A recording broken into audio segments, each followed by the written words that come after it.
Supercrack Estrella presenta Viajeros en el tiempo. Foto Italia durante campaña 1957. Vemos tres personas hablando por celular. Un año antes de las elecciones generales de Italia de 1958 en Italia, tenemos esta fotografía del año 1957, donde aparecen tres viajeros del tiempo hablando con un teléfono móvil en la campaña hacia las elecciones del año 1958. En otra fotografía del año 1922, podemos ver a la viajera del tiempo Margarita Ruiz de Liori. 1922 Cuba. Damas en la Plaza Alvear, Habana a principios del siglo XX. Estas bellas mujeres victorianas. Lo único que no nos cuadra es ese smartphone o dispositivo electrónico en la mano de la derecha.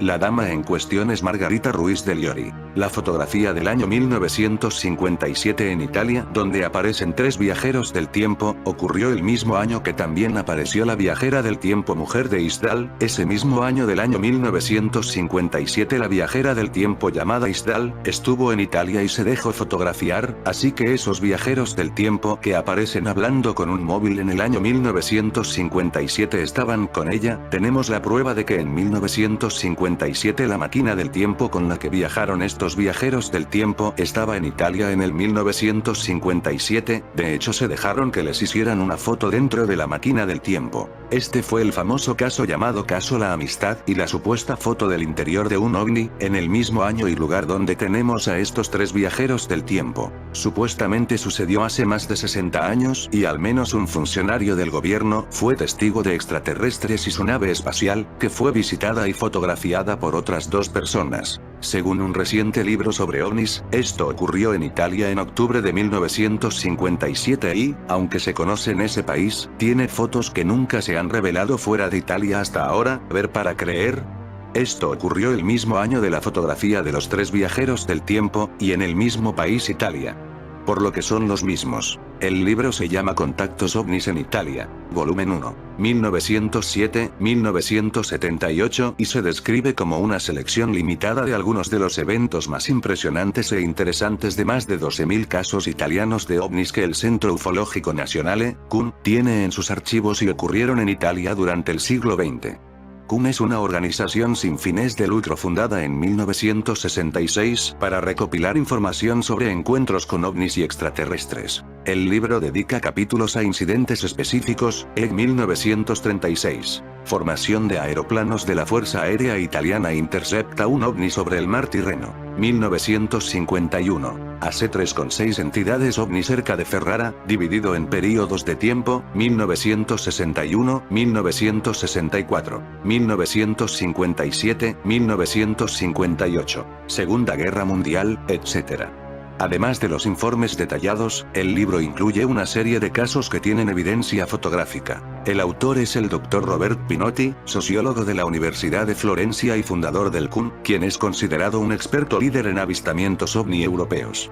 En esa capacidad, ha actuado como consultor para el gobierno italiano y afirma haber visto documentos secretos sobre encuentros del Departamento de Defensa, las fotos del interior de un ovni y su ocupante. Pinotti afirma que las imágenes, bajo estas líneas, se capturaron en octubre de 1957 en Francaviglia, donde los extraterrestres humanoides comenzaron a hacer visitas periódicas e interactuar con los residentes locales a partir de 1956.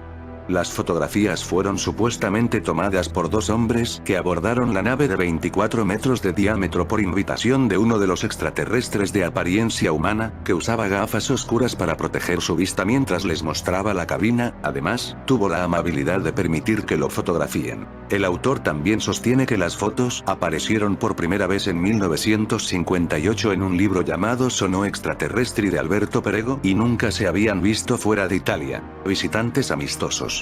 Algunos expertos en ufología reconocerán esta historia como el llamado Caso La Amistad. No hablamos del Friendship chileno, una serie de encuentros extraterrestres en Pescara, Italia, y sus alrededores, que tuvieron lugar desde 1956 hasta la década de 1970, es llamado así por el hecho que estos supuestos visitantes de las estrellas venían en son de paz y manifestaron a los contactados que querían ser amigos de la humanidad.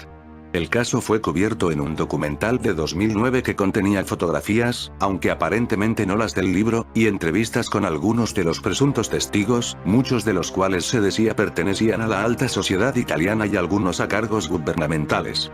Y luego del lanzamiento del libro de Pinotti, algunos medios de comunicación han recogido esta historia en particular y su foto granulada de un presunto extraterrestre, definitivamente por ser la más bizarra y llamativa. Sin embargo, el resto del libro parece bastante interesante y promete al menos un segundo volumen con avistamientos adicionales desde 1978 hasta el presente. El problema de la autenticidad. Las fotos de ovnis son muy raras, pero las afirmaciones de que estas son del interior de uno, con cabina, asientos, panel de control y otros objetos, es algo bastante único, dijo al respecto el famoso ufólogo británico Philip Mantle. Personalmente, nunca había visto estas imágenes antes y no estoy muy seguro de qué pensar de ellas. Puedo escuchar el sonido del hoax, pero mantengo la mente abierta sobre lo que pueden o no representar, agregó Mantle mostrando algo de sano escepticismo. Creo que la mejor manera de hallar más sobre el origen de estas fotos es hacerlas de dominio público, que es exactamente lo que se ha hecho. De esta manera es posible que otras personas presenten más información que pueda respaldar la autenticidad de esas fotos u ofrecer pruebas que demuestren que son falsas, concluyó. Mantengo que viajar en el tiempo es posible. Las paradojas del viaje en el tiempo son rarezas, no imposibilidades, solo prueban esto, de lo que pocos habrán dudado. Que un mundo posible donde el viaje en tiempo hubiese lugar sería un mundo de lo más extraño, diferente de manera fundamental del mundo que creemos nuestro. Me ocuparé aquí del tipo de viajes en el tiempo que se narran en ciencia ficción. No todos los escritores de ciencia ficción tienen una mentalidad lógica, la verdad, y a menudo se han escrito historias inconsistentes de viajes en el tiempo, pero algunos escritores han pensado los problemas con mucho cuidado, y sus historias son perfectamente consistentes. Si soy capaz de defender la consistencia de alguna de las historias de ciencia ficción de viajes en tiempo, entonces supongo que podrán hacerse defensas paralelas de algunas de las hipótesis físicas más controvertidas, como la hipótesis de que el tiempo es circular o la hipótesis de que hay partículas que viajan más rápido que la luz. Pero no voy a explorar estos paralelismos aquí en este video de Supercrack Estrella. ¿Qué es el viajar en el tiempo? Inevitablemente, entraña una discrepancia entre tiempo y tiempo. Un viajero parte y después llega a su destino. El tiempo transcurrido entre partida y llegada, positivo, o quizás cero, es la duración de la jornada, pero si es un viajero en el tiempo, la separación temporal entre partida y llegada no es igual a la duración de su jornada, parte. Viaja durante, digamos, una hora. Entonces llega, el tiempo al que llega no es el tiempo de una hora después de su partida. Si ha viajado al futuro, es más tarde. Si ha viajado al pasado, más temprano. Si ha viajado muy lejos hacia el pasado, es incluso anterior a su partida. ¿Cómo es posible que los mismos dos sucesos, su partida y su llegada, estén separados por dos cantidades desiguales de tiempo? Es tentador responder que deben existir dos dimensiones de tiempo independientes. Que para que sea posible viajar en el tiempo no ha de ser una línea, sino un plano. Así dos sucesos pueden tener dos distancias desiguales si están más separados en una de las dos dimensiones de tiempo que en la otra. Las vidas de la gente común son líneas diagonales rectas a través del plano del tiempo, inclinándose a razón de exactamente una hora de tiempo por hora de tiempo. La vida de un viajero en el tiempo es una senda curva, de inclinación variable. Ante un examen más minucioso, sin embargo, esta aproximación no parece darnos los viajes en el tiempo que conocemos por las historietas. Cuando un viajero en el tiempo vuelva a los días de su niñez, ¿estarán sus compañeros de juegos allí para encontrarse con él? No. Él no llega a la parte del plano del tiempo donde estos se encuentran, ya no está separado de ellos en una de las dos dimensiones de tiempo, sino que también están separados en la otra. No digo que el tiempo bidimensional sea imposible, o que no haya modo de hacerlo cuadrar con la concepción habitual de cómo podría ser viajar en el tiempo. Aún así, no voy a decir nada más sobre el tiempo bidimensional, dejémoslo a un lado y veamos cómo es posible viajar en el tiempo incluso en un tiempo unidimensional. El mundo del viajero, o el nuestro, es una diversidad tetradimensional de sucesos. El tiempo es una de las cuatro dimensiones, igual que las dimensiones espaciales, excepto porque las leyes de la naturaleza imperantes discriminan entre el tiempo y las demás, o más bien, quizás, entre varias dimensiones de carácter temporal y varias dimensiones de carácter espacial. El tiempo sigue siendo unidimensional, puesto que no hay dos dimensiones de carácter temporal que sean ortogonales.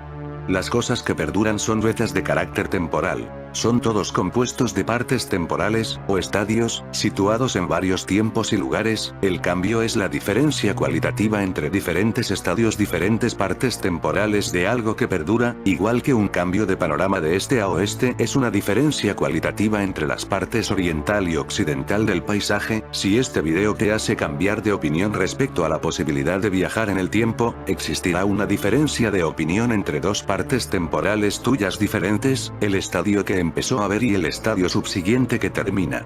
Si el cambio es la diferencia cualitativa entre las partes temporales de algo, entonces aquello que no tiene partes temporales no puede cambiar. Por ejemplo, los números no pueden cambiar, ni pueden cambiar los sucesos de ningún momento de tiempo, puesto que no pueden ser subdivididos en partes temporales diferentes. Hemos dejado de lado el caso del tiempo bidimensional, y por tanto la posibilidad de que un suceso pueda ser momentáneo en una dimensión de tiempo pero divisible en la otra. Es esencial distinguir el cambio del cambio Cambridge, que le puede acaecer a cualquier cosa, incluso un número puede cambiar de ser a no ser la tasa de cambio entre libras y dólares. Incluso un suceso momentáneo puede cambiar de haber ocurrido hace un año a haber ocurrido hace un año y un día, o de ser olvidado a ser recordado, pero estos no son cambios genuinos. No basta con que cambie el valor de verdad de un enunciado sensible al tiempo para que cambie aquello sobre lo que trata el enunciado. Un viajero en el tiempo, como cualquiera, es una beta a través de la diversidad del espacio-tiempo, un todo compuesto de estadios situado en varios tiempos y lugares. Pero no es una beta como las demás betas. Si viaja al pasado es una beta en zigzag, que se dobla sobre sí misma. Si viaja al futuro, es una beta que se estira, y se viaja instantáneamente en cualquier dirección, de forma que no hay estadios intermediarios entre el estadio que parte y el estadio que llega, y su jornada tiene una duración cero, entonces es una beta rota. Preguntaba cómo es posible que dos mismos sucesos estén separados por dos cantidades de tiempo desiguales, y dejaba a un lado la respuesta de que el tiempo pudiese tener dos dimensiones independientes. En su lugar, respondo distinguiendo el tiempo mismo, el tiempo externo, como también lo llamaré, del tiempo personal de un viajero particular en el tiempo. Grosso modo, lo que mide su reloj de muñeca, su jornada, pongamos, dura una hora en su tiempo personal. Su reloj de muñeca marca una hora más a su llegada que a su partida, pero, si viaja hacia el futuro, la llegada ocurre más de una hora después de su partida en el tiempo externo. O, si viaja hacia el pasado, la llegada es anterior a la partida, o menos de una hora después, en el tiempo externo. Esto es solo grosso modo. No quiero definir el tiempo personal operacionalmente, convirtiendo a los relojes de pulsera en infalibles por definición. A menudo lo que mi reloj de pulsera marca no coincide con el tiempo externo, pero yo no soy un viajero en el tiempo. Lo que mi reloj mal regulado mide no es ni el tiempo mismo ni mi tiempo personal. En lugar de una definición operacional, necesitamos una definición funcional de tiempo personal, aquello que ejerce cierto rol en el patrón de sucesos que conforman la vida del viajero. Si consideras los estadios de una persona común, verás que manifiestan ciertas regularidades en relación al tiempo externo. Las propiedades cambian continuamente, en su mayor parte, y de formas familiares según avanzas. Primero vienen los estadios infantiles, los seniles vienen al final, las memorias se acumulan. La comida se digiere, el pelo crece, las manijas del reloj de pulsera se mueven. Si en cambio consideras los estadios de un viajero en el tiempo, estos no manifiestan las regularidades habituales en relación al tiempo externo, pero existe una manera, y solo una manera, aparte de la elección arbitraria de un punto cero, de asignar coordenadas a los estadios del viajero en el tiempo de forma que las regularidades que se dan en relación a esta asignación concuerden con aquellas que se dan comúnmente en relación al tiempo externo.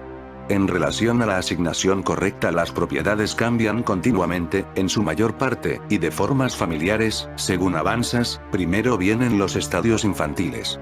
Los seniles vienen al final, las memorias se acumulan, la comida se digiere, el pelo crece, las manijas del reloj de pulsera se mueven. La asignación de coordenadas que resulta de esta concordancia es el tiempo personal del viajero en el tiempo. No es realmente tiempo, pero juega en su vida el papel que juega el tiempo en la vida de una persona común. Es lo suficientemente parecido al tiempo como para que podamos con la debida precaución aplicarle nuestro vocabulario temporal al discutir sus asuntos. Cuando el viajero en el tiempo se prepara para partir, podemos decir sin contradicción, pronto estará en el pasado. Queremos decir que uno de sus estadios es ligeramente posterior en su tiempo personal, pero muy anterior en el tiempo exterior a su estadio presente cuando decimos el enunciado.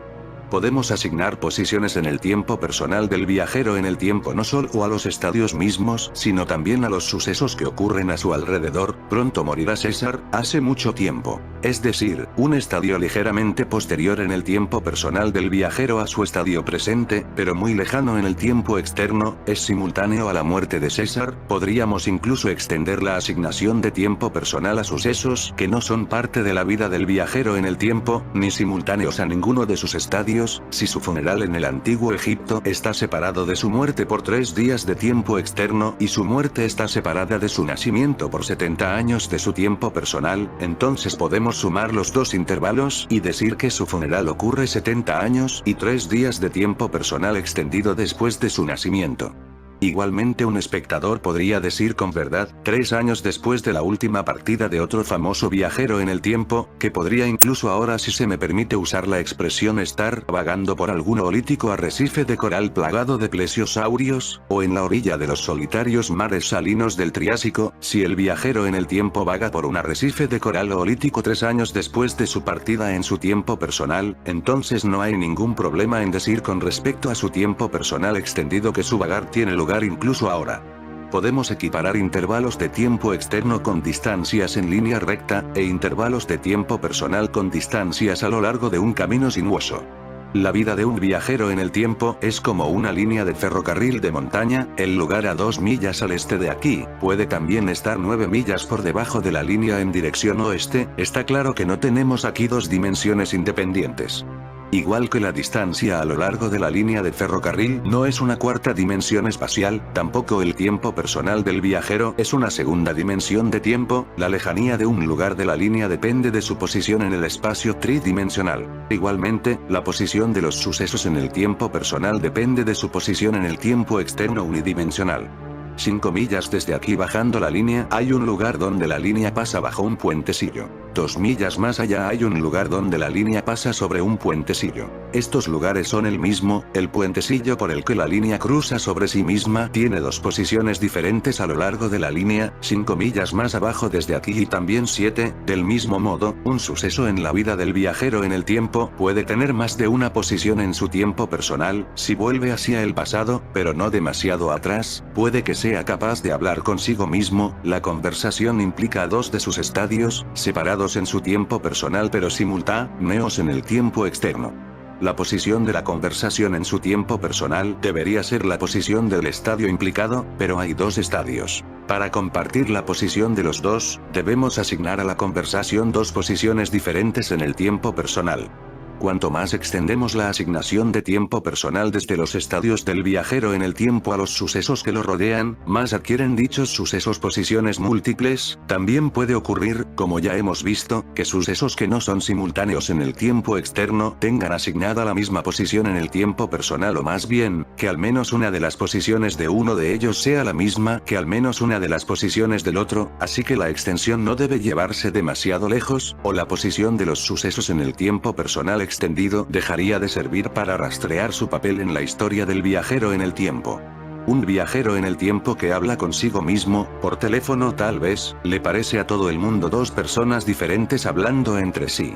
No es del todo correcto decir que todo él está en dos lugares al mismo tiempo, puesto que ninguno de los estadios implicados en la conversación es todo él, ni siquiera toda la parte suya que se encuentra en el tiempo externo de la conversación. Lo que sí es cierto es que él, a diferencia del resto de nosotros, tiene dos estadios diferentes completos situados al mismo tiempo en lugares distintos. ¿Por qué razón entonces considerarle una persona y no dos que une sus estadios, incluyendo los simultáneos, en una sola persona? El problema de la identidad personal se presenta de forma especialmente preocupante si es el tipo de viajero cuyas jornadas son instantáneas, una beta rota consistente en varios segmentos desconectados. En ese caso, la manera natural de considerarle más de una persona es tomar cada segmento por una persona diferente. Ninguno es el viajero en el tiempo, y la peculiaridad de la situación se resume en esto. Todas menos una de estas varias personas se desvanecen en el aire, todas menos alguna otra aparecen de la nada, y hay semejanzas reseñables entre una cuando aparece y la otra cuando se desvanece. ¿Por qué no es esta una descripción al menos tan válida como la mía, en la que los segmentos son todos partes de un único viajero en el tiempo? Respondo que lo que une los estadios, o segmentos, de un viajero en el tiempo es el mismo tipo de continuidad y conexión mental, o mental en su mayor parte, que une a cualquiera. La única diferencia es que mientras una persona común es continua y conexa respecto al tiempo externo, el viajero en el tiempo es continuo y conexo solo con respecto a su propio tiempo personal, tomando los estadios en orden. El cambio mental y corpóreo es generalmente gradual, más que repentino, y nunca cambian de repente muchos aspectos diferentes a la vez. Si queremos, podemos incluir la posición en el tiempo externo entre los aspectos a los que seguimos la pista. Esta posición puede cambiar discontinuamente con respecto al tiempo personal siempre y cuando no mucho más cambie discontinuamente con ella. Además, no hay demasiado cambio en total, un montón de rasgos y señales duran toda una vida. Finalmente, la conexión y la continuidad no son accidentales, tienen una explicación. Más aún, son explicables por el hecho de que las propiedades de cada estado dependen causalmente de aquellos estados inmediatamente anteriores en el tiempo personal, donde la dependencia tiende a dejar las cosas como están. Para ver el propósito de mi último requisito de la continuidad causal, veamos cómo esta evita un caso de falso viaje en el tiempo. Fred fue creado de la nada, hacia la mitad de la vida. Vivió durante algún tiempo, luego murió, fue creado por un demonio, y el demonio decidió aleatoriamente cómo sería Fred en el momento de su creación. Mucho tiempo después otra persona, Sam, llegó a parecerse a Fred al principio de su creación. En el mismo momento en el que el parecido se hizo perfecto, el demonio destruyó a Sam. Fred y Sam juntos parecen en verdad una sola persona, un viajero en el tiempo cuyo tiempo personal comienza con el nacimiento de Sam, sigue hacia la destrucción de Sam y la creación de Fred, y continúa desde ahí hasta la muerte de Fred. Vistos en este orden, los estadios de Fred Kun Sam tienen la conexión y continuidad apropiadas. Pero carecen de continuidad causal. Luego Fred Kun Sam no es ni una persona ni un viajero en el tiempo. Quizás fue pura coincidencia que Fred en su creación y Sam en su destrucción fuesen exactamente iguales. En ese caso la conexión y la continuidad de Fred Kun Sam en el punto crucial son accidentales, o quizás el demonio recordó cómo era Fred, guió a Sam hacia su semejanza perfecta, observó su progreso y lo destruyó en el momento preciso. En ese caso la conexión y la continuidad de Fred Kun Sam tienen una explicación causal, pero del tipo equivocado. De cualquier forma, los primeros estadios de Fred no dependen causalmente por lo que respecta a sus propiedades de los últimos estadios de Sam. Luego el caso de Fred y Sam queda correctamente descalificado como caso de identidad personal y como caso de viaje en el tiempo. Cuando un viajero en el tiempo visita el pasado son de esperar inversiones causales, puede que le des un puñetazo antes de que parta, provocando que su ojo se ponga morado siglos atrás. De hecho, viajar al pasado necesariamente entraña causalidad invertida, porque viajar en el tiempo requiere identidad personal. Quien llega, debe ser la misma persona que partió. Eso requiere continuidad causal, donde la causalidad va de anteriores a posteriores estadios en el orden del tiempo personal, pero los órdenes del tiempo personal y del tiempo externo discrepan en algún punto, y ahí tenemos causalidad que va de posteriores a anteriores estadios en el orden del tiempo externo. En otro lugar he ofrecido un análisis de la causalidad en términos de cadenas de dependencia contrafáctica, y tuve cuidado de que mi análisis no excluyese a priori la inversión causal. Creo que puedo defender, aunque no aquí, que en mi análisis la dirección de la dependencia contrafáctica y de la causalidad está gobernada por la dirección de otras asimetrías temporales de facto. Si es así, entonces la causalidad invertida y el viaje en el tiempo no quedan del todo excluidos, sino que solo pueden ocurrir cuando hay excepciones locales a estas asimetrías. Como decía al comienzo, el mundo del viajero en el tiempo sería un mundo de lo más extraño. A principios de la pasada década de los 50, el físico italiano Enrico Fermi resumió la cuestión en una sola pregunta: si hay, como parece, tantas probabilidades de que la vida haya arraigado en otros planetas, e incluso de que en algunos de ellos haya evolucionado hasta la inteligencia, ¿dónde está todo el mundo? ¿Por qué no conseguimos ver a nadie? Desde entonces, son muchos los que han aportado todo tipo de soluciones a la llamada paradoja de Fermi. Inteligencias surgidas en mundos oceánicos bajo gruesas capas de hielo, como sucede con Encelado o Europa en nuestro sistema solar, y sin acceso a las estrellas. Extrema dificultad, en un universo tan vasto, de coincidir en la misma región de espacio y al mismo tiempo con otras civilizaciones. Especies muy avanzadas que evitan el contacto para no contaminar nuestro desarrollo. ¿Y si los humanos son los pilotos de los ovni? Y ahora, en un interesante libro recién publicado por Michael Masters, profesor de antropología en la Universidad Tecnológica de Montana, surge una nueva e interesante posibilidad. ¿Podrían los ovnis estar pilotados por seres humanos que vienen de un lejano futuro?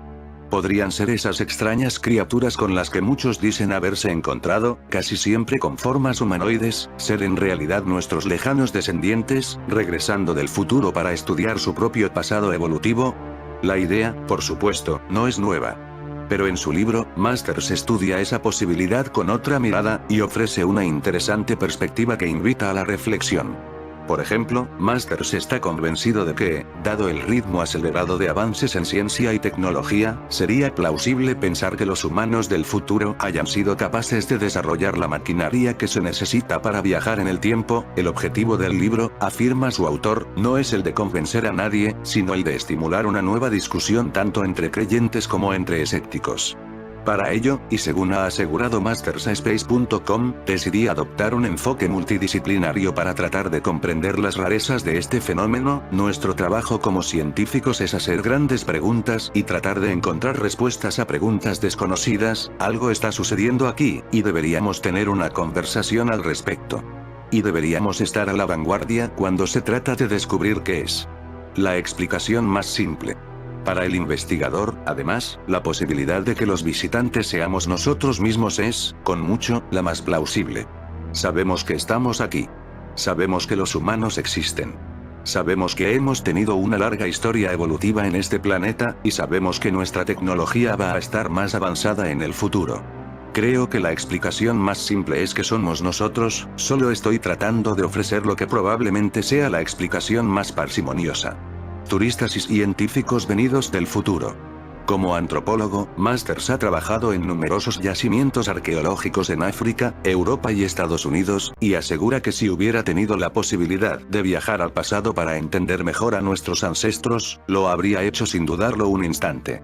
Además, los supuestos informes de abducciones son, en su mayoría, de naturaleza científica. Podría tratarse de futuros antropólogos, historiadores o lingüistas, que viajan al pasado para obtener información de un modo al que hoy, y sin la tecnología necesaria, no podemos acceder. En fin amigos de Supercrack Estrella, si el video te gustó pulgar arriba.